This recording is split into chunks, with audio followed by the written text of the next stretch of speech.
우리 옆에 있는 분들하고 인사하시죠. 이렇게 인사하겠습니다. 날씨가 쌀쌀합니다. 건강하세요 라고 인사하겠습니다. 건강하세요.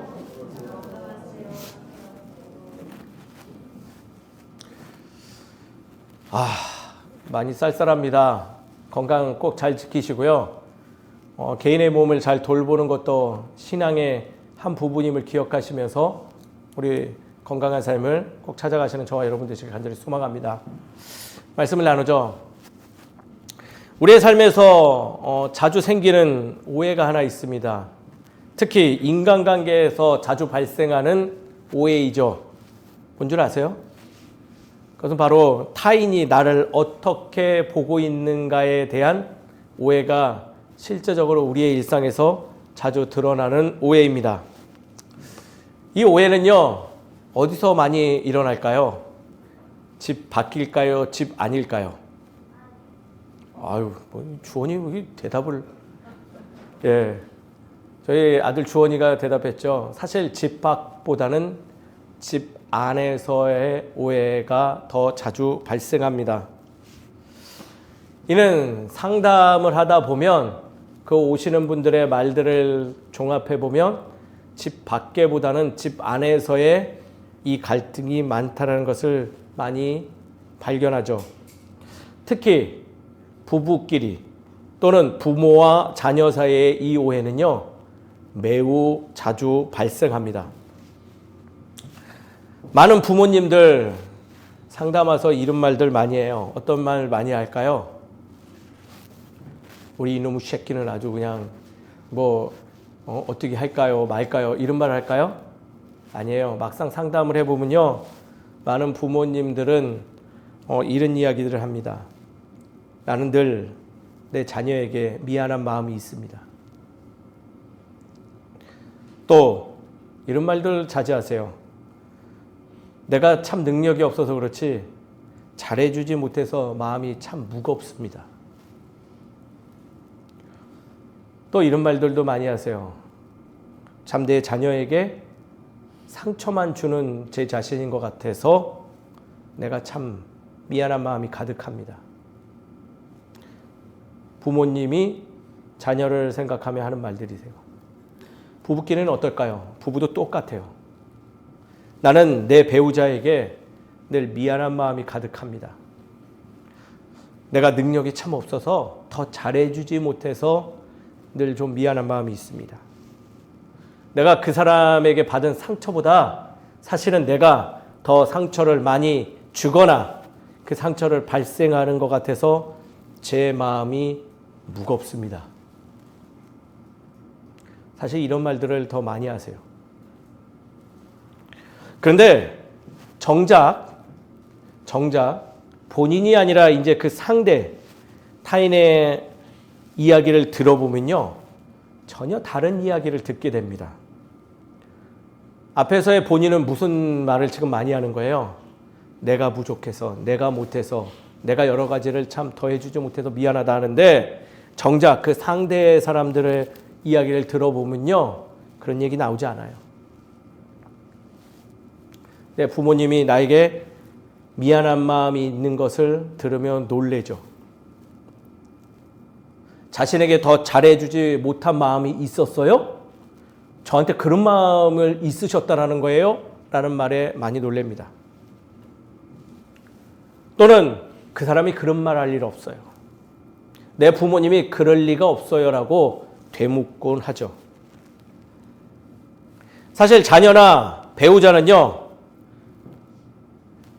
그 본인이 그렇게까지 자신을 부정적으로 평가하고 있다는 사실을 알면요, 오히려 어떤 마음이 더 드냐면 배우자와 부모님에게 마음이 더 멀어지고 그 마음을 아는 순간 반항하거나 무기력한 경우가 더 많음을 사실 연구 결과에서 보고로 나타나요. 그래서 결론적으로 심리학에서, 상담학에서 평가하기를 미안함은, 가족을 향한 그 미안함은 사랑에서 나온 것 같지만 그 마음이 소통되지 않았기에 오히려 더 어려운 관계를 만드는 역설이 일어나는 경우입니다. 라고 평가하죠. 그러면서 제시하는 정답지가 있어요. 뭘까요? 그래서 가족 간의 사이에서는 반드시 이것이 필요합니다. 그 정답 뭘까요? 내가 당신을 어떻게 보고 있는지 지혜롭게 알려주는 거와 지금 배우자와 자녀는 나를 어떻게 생각하고 있는지를 듣는 것을 자주 해야 된다라고 알려주죠. 관계 문제는요, 대부분 행동 이전의 인식의 차이, 관점의 차이에서 시작되기 때문에 이 권면들을 많이 드려요. 근데 안타깝게도요, 아무리 알려줘도 따르지 않아요. 나를 어떻게 평가하고 있는지, 어떻게 바라보고 있는지 듣기를 두려워해서 듣지 않고요. 내가 당신을 어떻게, 내 자녀를, 내 배우자를 어떻게 보고 있는지를 말하는 것이 귀찮아서 이야기하지 않아서 그 갈등이 더 강해지는 경우가 많이 빈번하게 발생한다는 거예요.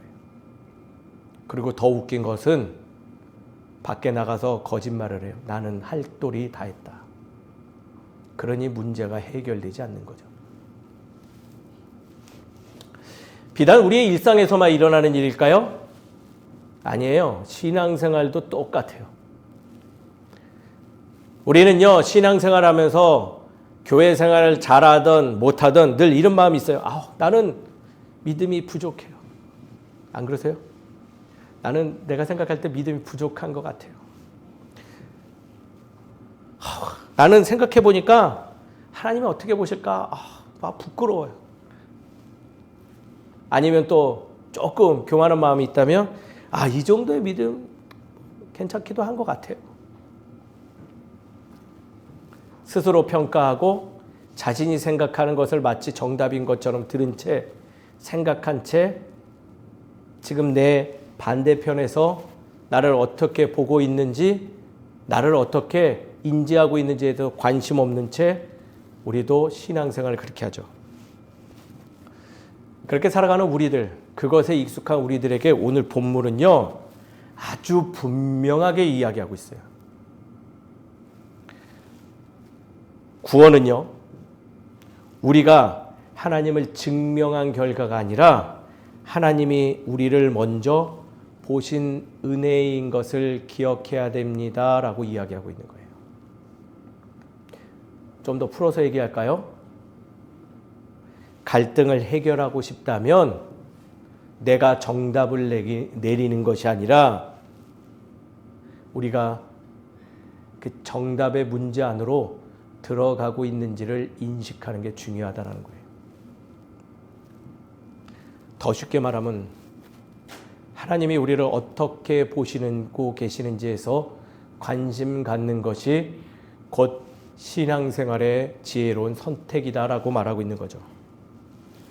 그리고 더 나아가 그 보시고 계심 그리고 그 부르신 은혜의 자리 안에서 우리는 무엇을 선택해야 되는지에 대해서 정답처럼 알려주고 있다는 거예요. 사랑하는 성도님 여러분, 오늘 저는요 짧습니다. 내가 보았다. 그리고 들어오라라는 제목으로 말씀을 나누고자 하는데 이 안에 우리가 고민하는 일상에 무거운 무게가 있음을 기억하시며 오늘 말씀은 우리에게 무엇을 정작 말하고 있는지에 대해서 곰곰이 기억하시며 생각하시며 오늘의 말씀을 살펴보면 좋겠습니다. 우리 다 함께 말씀 한번 보시죠. 창세기 7장 노아의 홍수 이야기가 기록되어 있는 장입니다. 7장 전반적으로 다 보면요 많은 이야기들이 기록되어 있어요. 그러나 오늘 주목해야 될 7장 1절의 말씀은요 그 이야기를 더욱더 신앙의 도구로 만들어주는 키포인트 같은 중요한 말씀이라는 거예요. 바로 어느 부분일까요? 홍수가 시작되기 직전에 노아에게 하나님께서 하신 말씀이며 이 말씀은 홍수 이야기의 가장 중요한 키포인트라는 거예요. 오늘 말씀 이렇게 하네요. 여호와께서 노아에게 이르시되 너와 내 온 집은 어디로 들어가라고요? 방주로 들어가라. 이 세대에서 누가 지금 이 세대에서 하나님이 내가 너를 이 너가 누굴까요? 노아를 무엇으로 보았대요? 의로움, 바로 의인으로 보았다라고 기록되어 있는 말씀이에요. 이 말씀에는요, 세 가지 중요한 흐름이 있어요. 그래서 제가 강조해서 지금 읽은 거예요. 어떤 흐름일까요? 따라하겠습니다. 하나님의 평가, 하나님의 초대, 그 초대의 응답,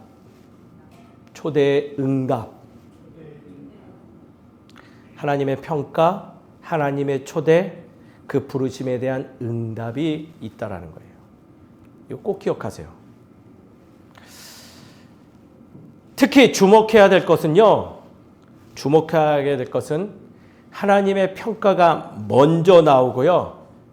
그 다음에 어떤 명령이 주어질까요? 어떤 명령이 주어졌어요? 같이 안 읽었어요? 지금 이 말씀? 들어가라라는 명령이 주어졌다는 거예요. 이게 가장 중요한 오늘의 말씀이에요. 첫 번째, 하나님의 평가. 어떻게 평가를 내릴까요? 네? 의인이었다. 이걸 더 쉽게 풀어서 말하면 어떻게 할까요? 앞에 이 세대가라는 이야기 있는 거 보니 이런 말로도 풀어줄 수 있어요.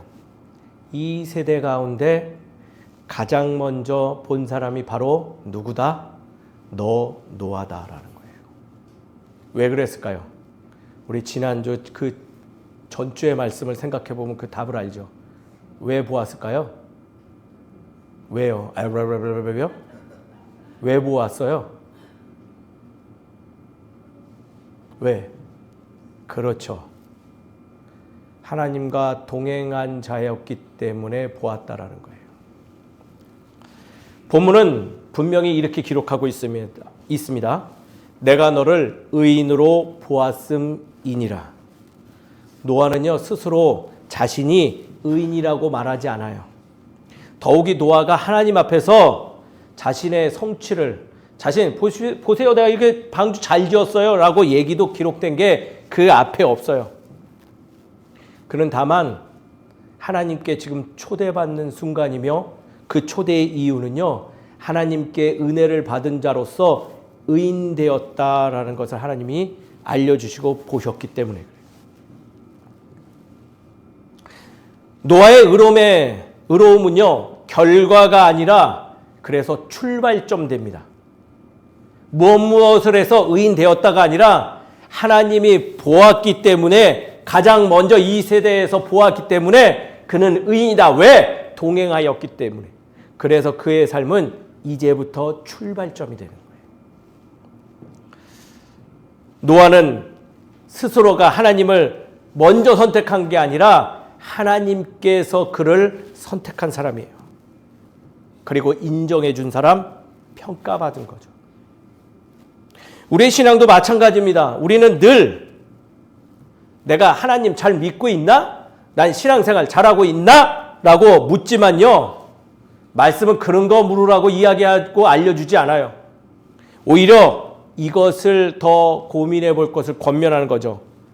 따라하겠습니다. 하나님이 나를 어떻게 보고 계시는가? 그것을 물으라 알려줍니다. 이 질문이 바뀌지 않으면요, 신앙생활 100년 해봐야 아무것도 안 바뀌어요. 삶 아무것도 안 바뀌어요. 도리어요, 늘 불안하고 신앙생활 해봐도 좌우로 흔들리고 때로는 어떤 잘못된 일 하나 저지르면 자기 정죄 속에 머물게 되죠. 무단횡단해 보세요. 아유, 내가 이거 신앙인으로서 되나 마나, 이걸 가나 마나.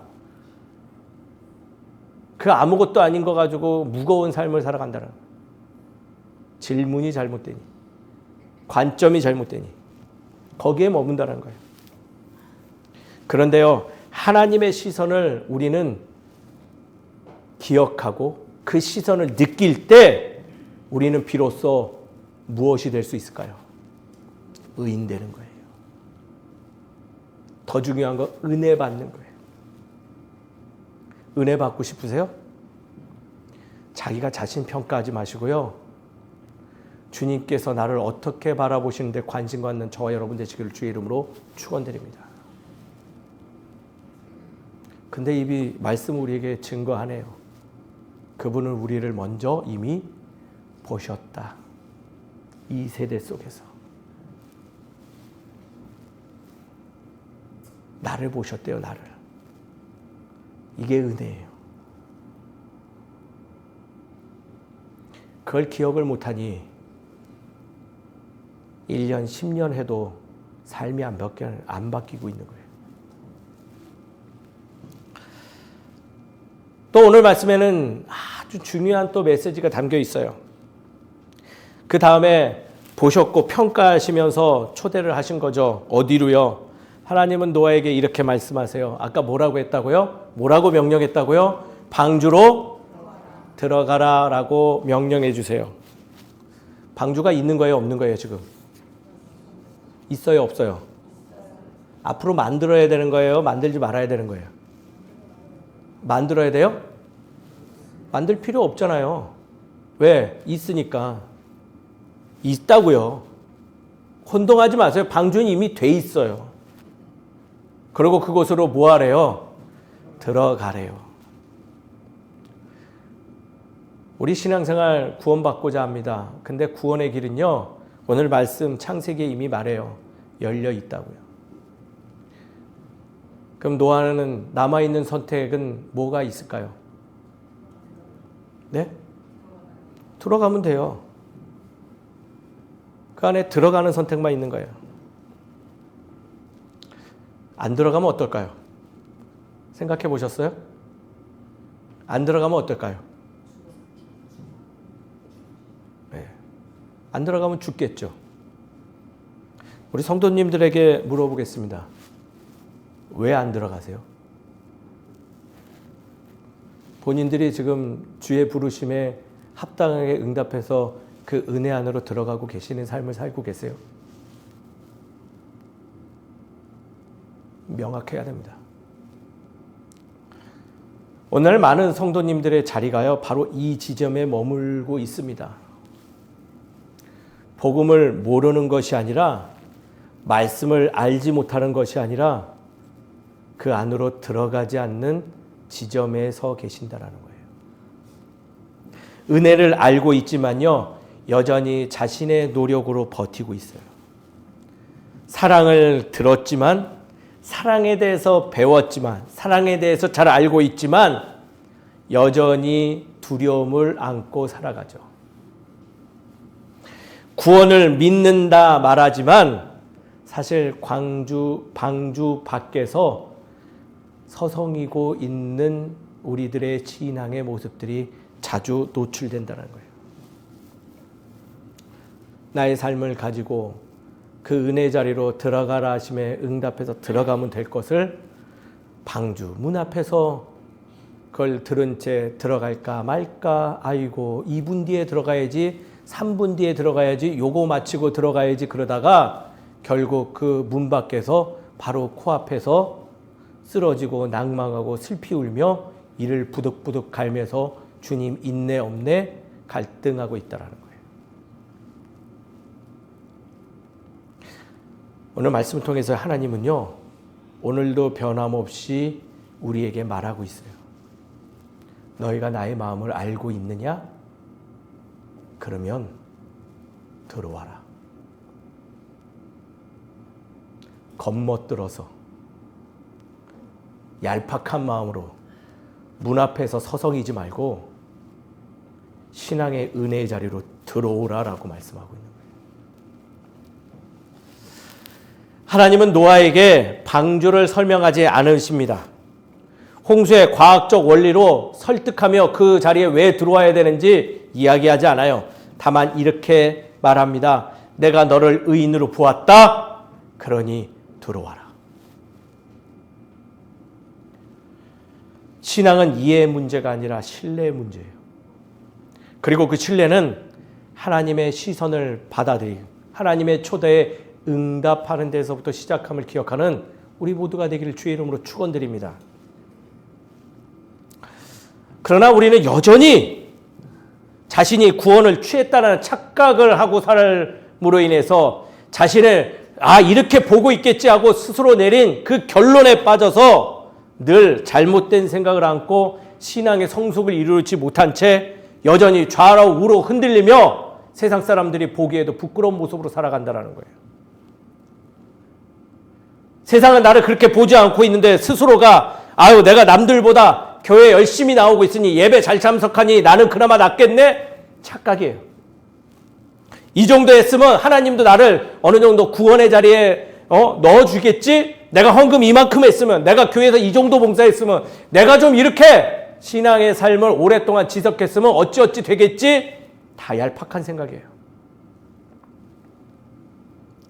이 말들은요, 이 생각들은요, 겸손해 보이지만은 사실은 은혜를 성과로 바꾸는 얄팍한 수단밖에 되지 않는다는 거예요. 하나님의 은혜는요, 구원은요, 내 어떤 노력의 결과물로 얻는 거 아니에요. 하나님이 나를 보았음을 기억할 때 내가 당연히 얻는 복입니다. 은혜의 자리 앞에서 미진한 선택들 우리는 당장 멈춰야 돼요. 우리는 대체 방주 앞에서 왜 들어가지 못하고 머물거릴까요? 그 이유도 이미 답을 알고 있어요. 하나님보다 그 삶의 통제권을 내가 쥐고 싶기 때문이에요. 내가 주인이고 내가 왕 되고 싶으니. 또 두 번째, 맡기는 게 익숙하지 않고 두렵기 때문이죠. 그래서 우리는 늘 신앙생활 하되, 즉 방주를 바라보되 한 발은 여전히 들어가지 않은 채 문 밖에 놓은 채 그러고 살아간다라는 거예요. 그러나 우리들에게 말씀은 무엇이라고 말한다고요?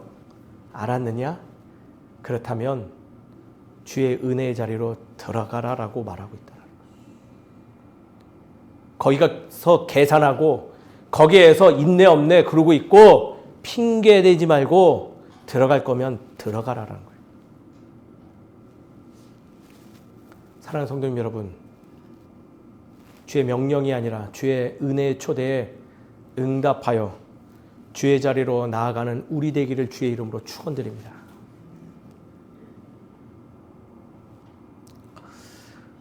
전 이 점이 매우 중요하다고 생각해요. 결단 내리지 못한 우리의 신앙의 모습들, 그러니 성숙되지 못해요. 그러니 늘 넘어져요. 그러니 늘 요동쳐요. 그러니 위기 앞에서 늘 좌초하고 주저앉고 이것도 저것도 아닌 결과물을 가지고 남 탓만 하며 살아가는 우리들의 인생의 모습들이 엿보인다는 거예요. 사랑하는 성도님 여러분, 알지 못하는 우리들 아닙니다. 알고 있어요. 주의 손길, 주의 은혜, 주의 말씀 다 알고 있어요. 이제는 우리의 선택은요, 들어갈 건지 말 건지라는 거예요. 저는 권면합니다. 사랑하는 성도님 여러분, 같이 들어갑시다. 저도 힘들어요. 그러나 들어가고자 몸부림칩니다. 주의 은혜의 자리로 나아갈 때 그 자리에 반드시 내가 얻고자 하는 귀한 하나님의 은혜가 있는다는 걸 알기 때문에 애써봅니다. 사랑하는 성도님 여러분, 같이 가시죠. 같이 은혜의 자리로 들어가시죠. 반드시 하나님이 그렇다면 우리 방주 밖의 문제들을 자연스럽게 녹여주실 줄 저는 믿습니다. 그렇다면 이 말씀을 적용해 우리는 어떻게 살아가야 될까요? 단순합니다. 전 두 가지를 제시하고 싶어요. 첫 번째, 따라합니다. 주를 신뢰하자. 주를 좀 신뢰할 필요가 있어요. 더 명확하게 오늘의 말씀과 이어서 말하자면 하나님이 나를 보셨다는 사실을 좀 신뢰하시죠. 하나님이 이렇게 봤을까요? 이렇게? 아니에요. 대놓고 보고 계세요. 찍어서 보았어요. 그것을 좀 신뢰하시죠. 왜냐하면 그분이 보았다라는 것은요, 아주 중요한 의미를 갖고 있어요. 내 감정보다, 내 평가보다 하나님의 그 시선이 더 진실되기 때문이라는 거예요. 그분이 나를 보았어요. 그것을 신뢰할 때 우리의 마음에 풍랑이 잦아들 줄 믿습니다. 저희 아내 얘기를 할게요. 저 뭐 벌써 궁시렁궁시렁 거리고 있는데요. 저희 아내는요, 제가 말하는 걸 신뢰하지 않아요. 제가 말하면요, 늘 부정해요. 그런 게 어딨어요. 제가 아마 이거를 A4 용지라고 해도, 그런 게 어딨어. 그건 당신 생각이지라고 아니래요. 그러다가 늘 갑자기 김백수 집사님이나 아니면 김동욱 집사님이나 누가, 사모님, 집사님 이거 A4 용지래요. 그러면 저한테 막 달려와서 이렇게 말해요. 여보, 이거 A4 용지였대. 그러면 저는 어떻게 반응할까요? 어이가 없는 눈으로 바라보면서 이렇게 말해요. 내가 전에 말했잖아. 늘 저희 집에서 반복적으로 벌어지는 모습이에요. 근데 더 환장할 노릇이 있어요. 어느 날은요, 갑자기 이렇게 와서 이런 말을 하는 거예요. 여보, 당신 말이 사실이었어. 사실이었어. 왜? 또 어디서 듣고 온 거예요.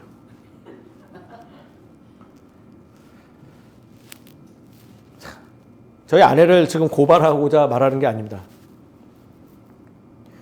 결국 그렇게 인정할 거면서 왜 믿지를 않아서 그날까지 왜 그렇게 오랜 기간 방황을 하다가 결국 믿을 거면서 왜 그 시간을 놓치냐라는 거예요. 저희 하나님과 저희의 관계가 이렇다고 생각합니다. 저희 아내를 보면서 제가 늘 배워요. 저도 하나님한테 똑같이 하고 있더라고요. 사랑하는 아들아, 내가 너를 사랑한다. 제 기억으로는 유치원 때 말씀 가운데 그것을 들었던 기억이었던 것 같아요. 근데 왜 20대 후반에 쌈질하고 유치장 갇혀서 그 자리에서 그때 처음으로 기억날까요? 사랑하는 성도님 여러분,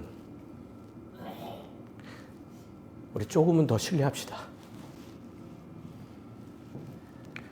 주님께서 말씀으로 우리를 보고 있노라, 내가 너와 동행하고 있노라, 내가 너를 사랑한다 라고 끊임없이 이야기해요. 이제는 신뢰합시다. 그분이 나를 사랑하셨기 때문에 내가 오늘 이 자리에 있는 것이며 내 삶 속에서 그분의 음성을 들으며 애쓰는 힘이 일어나는 거예요.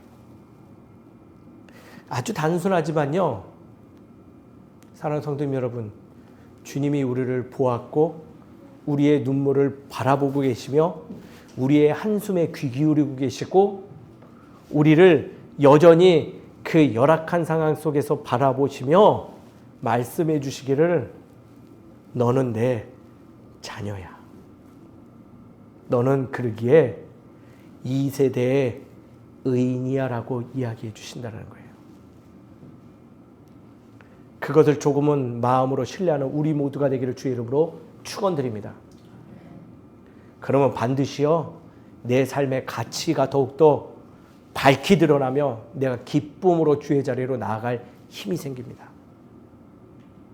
주를 신뢰하는 마음을 회복하는 우리 모두가 되기를 주의 이름으로 축원드립니다. 두 번째입니다. 뭐가 남았을까요? 이제 신뢰하면 뭐 해야 될까요? 이제 들어가야죠. 따라하겠습니다. 복음 안으로 들어가자. 덮어놓고, 따라하겠습니다. 덮어놓고 들어가고 보자. 들어가시죠. 복음을 아는 데서만 멈추지 말고요. 이제는 그 복음 안에서 주께로 들어가는 그 삶을 소유하기를 주의 이름으로 축원드립니다. 그곳이 안전한 자리예요. 안 들어가면 어떻게 된다고요? 죽어요. 그것도 아시잖아요. 들어가시죠. 양발을 걸어놓고 이쪽 저쪽 상황과 형편에 따라서 취사 선택하는 거 무지한 생각이에요. 일시적으로 유익할지는 모르겠지만은 조금은 지혜로운 것 같다 생각될지는 모르겠지만요. 결국 바쁨만 남고 큰 이익은 없는 경우를 발견합니다. 지혜를 알았다고 하여도 완전히 몰입한 이보다는 더 잘할 수 없는 거예요. 신앙의 고백에서도 이 점은 더욱 명확하게 드러나는 거죠. 복음 안에 들어간 자의 삶은요, 아직 들어가지 못한 자가 알아보지 못해요. 제가 재밌는 비유 하나 얘기해 줄게요. 신학교를 갔는데 제가 20대 후반에 회개하고 바른 길을 가겠다 결단하고 신학교를 갔는데 신학교에서 매우 요상한 현상을 목격했어요. 이제 막 학부, 대학교에 들어온 학생들, 고등학교 졸업하고 오거나 저처럼 늦게 그래도 회개하고 들어온 이들이 다 들어온 자리죠. 근데 그들이 이미 오래전에 신학의 대가를 이룬 교수님들을 아주 깡그리 무시하는 모습을 종종 수업 시간에 봐요. 안 놀라우세요? 안 놀라우세요?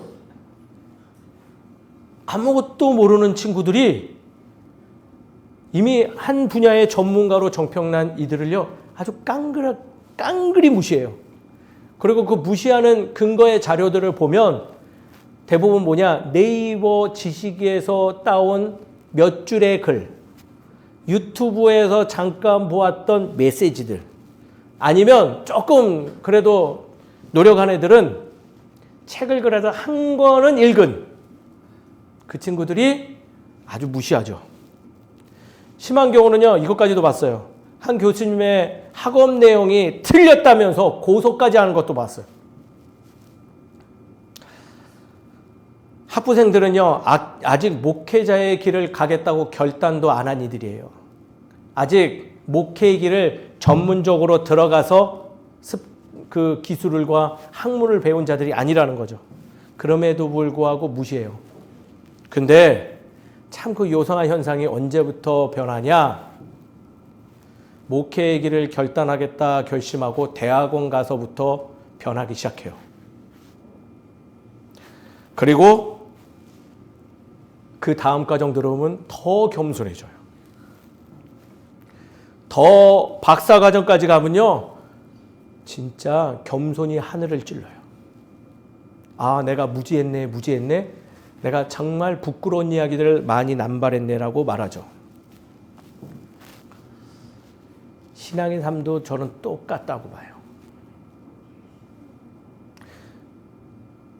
어설프게 한 사람들이요, 시끄러워요.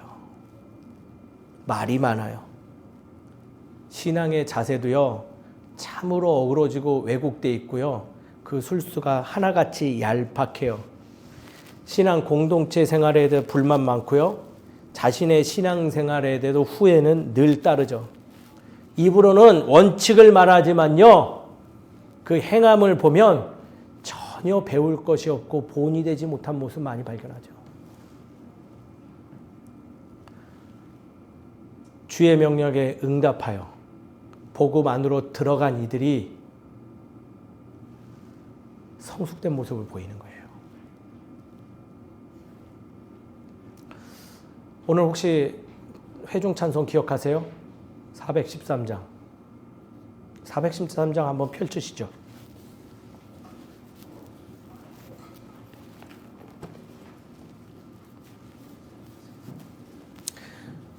찬송가에 관심 많으세요? 이 작사가가 누굴까요? 1873년에 작사를 했대요. 누가 작사했나요? 네? 누구? 스탠퍼드. 이 사람에 대해서 잘 알고 계세요? 어떠세요? 잘 모르세요? 예. 부자였어요. 이 사람이 부자라서 이 찬양의 가사를 기록했을까요? 내 평생 가는 길 순탄하여 늘 잔잔한 가금 같든지 큰 풍파로 무섭고 어렵든지 나의 영혼은 늘 편하다. 내 영혼 평안해. 1873년 그에게는 어처구니 없는 일이 벌어졌어요. 부유했던 그는요, 원인 모를 화재로 인해서 자신이 가지고 있는 재산을 탕진하게 됩니다. 그리고 그 도움을 얻고자 자신의 아내와 자녀들을 배에 태워서 안전한 곳으로 옮기려고 했는데 얼마 뒤에 하나의 뉴스가 그에게 전해져 왔어요. 아내와 아이를 태운 그 배가 난파됐다라는 거예요. 안타까운 마음으로 그는 제발 살아라, 제발 살아라 하는 마음으로 수소문했는데 결국 그에게 들려진 것은 아내만 생존했다라는 소식을 들어요. 그는 재산도 잃고요. 사랑하는 자녀를 하루아침에 다 잃었어요. 이 스탠포드의 별명은 실제적인 욥이다라는 평가가 있어요. 그는 하루아침에 모든 걸 잃었죠. 그리고 그는 살아생전에 그가 가지고 있던 부를 회복하지도 못했고 그의 자녀는 더 이상 발생하지 않았어요. 근데 놀랍게도 그는 그 순간 이 찬송을 작사한 거예요. 모든 이들을 위로하고 모든 이들 아픔 속에서 방황하는 이들에게 하나님의 한 줄기 소망을 알게 해준 이 찬송 413장. 그럼에도 불구하고 내 영혼은 평안해, 평안해. 그가 이렇게 고백할 수 있는 이유는 하나다라고 말하죠. 그는 하나님의 은혜 안으로 들어갔기에 그 아픔은 정신승리로 이뤄낸 것이 아니라 은혜 가운데 주의 뜻으로 말미암아 그 아픔을 극복해낼 수 있었기 때문에 가능했던 것이다라고 평가되는 거예요.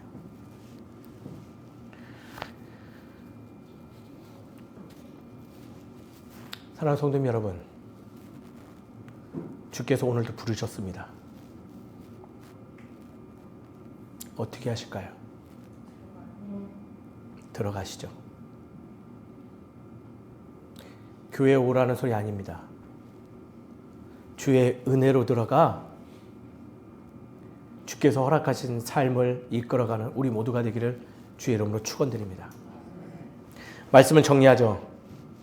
하나님은 분명히 말씀을 통하여 우리에게 이야기합니다. 내가 너를 보았다. 그러니 들어오라. 주님께서 보았음을 신뢰하고 용기 있게 그 초대에 응하는 우리 모두가 되어서 우리의 삶 속에서 하나님의 참 놀라우신 은혜를 나 혼자 충만하게 누리는 것이 아닌 나와 더불어서 나와 함께 걸어가는 모든 이들과 함께 그 은혜를 나누며 살아가는 우리 모두가 되기를 주의 이름으로 축원드립니다. 기도하겠습니다. 아버지 하나님, 감사합니다. 주님께서 나를 먼저 보아주셨고 내가 가는 그 길을 기뻐하시며 나를 의인이라 자녀라 평가 내려주심을 감사를 드립니다. 주님을 신뢰하는 마음이 있기에 스스로를 생각할 때 부끄러운 모습이지만 주님께 거룩한 마음 올려드리며 주의 자녀로 살아가고자 몸부림침을 이 시간 결단합니다. 주님, 우리의 두 발이 은혜 위에 머물게 도와주시옵소서. 주의 복음의 안으로 들어갔습니다. 주님, 이 복음의 안의 삶이 세상보다 더 갑갑하고 더 힘들고 어려운 일이 발생하더라도 이곳이 내게 가장 합당한 자리며 주님께서 허락하신 은혜를 누릴 자리임을 알기 때문에 이 자리에 들어왔습니다. 우리의 생명을 지켜주시옵시고 우리의 삶이 더욱더 주와 더불어 동행하는 은혜의 시간 되게 하여 주시옵소서. 오늘 귀한 마음을 담아 주님께 예물 올려드립니다. 주님, 이 예물이 주의 음성을 듣는데 사용되게 하여 주시옵시고 무엇보다도 이 시간 우리와 동일한 삶을 살아가고 있음에도 불구하고 여전히 주님의 그 세밀한 음성을 듣지 못하는 이들에게 들을 수 있는 귀를 허락하는 귀한 예물이 되길 소망합니다. 그들의 두 발을 주의 은혜의 자리로 인도하는 그러한 도구되는 예물 되길 소망합니다. 주님, 이 예물을 기뻐 받아 주시옵시고 귀한 자리에 사용하여 주시옵소서. 또 그 준비한 손길 은혜 내리사 그 삶 속에서 누리는 은혜가 배가 되어지고 그 넘쳐나는 은혜를 또 다른 이들에게 아낌없이 나눠주는 삶을 살아가길 원하오니 주님, 그 삶을 인도하여 주시옵시고 복내려 주시옵소서. 그리하여 늘 넉넉한 주의 은혜로 말미암아 기쁨의 삶을 소유하고 많은 이들에게 주의 형상을 증거함으로 인해서 보람과 사명에 충실한 삶을 소유하게 되길 소망하오니 주님 인도하여 주시옵소서. 이 모든 말씀 주님께서 허락하시며 이루어 주실 믿사옵고 사랑이 많으신 예수 그리스도의 이름으로 기도드립니다. 아멘.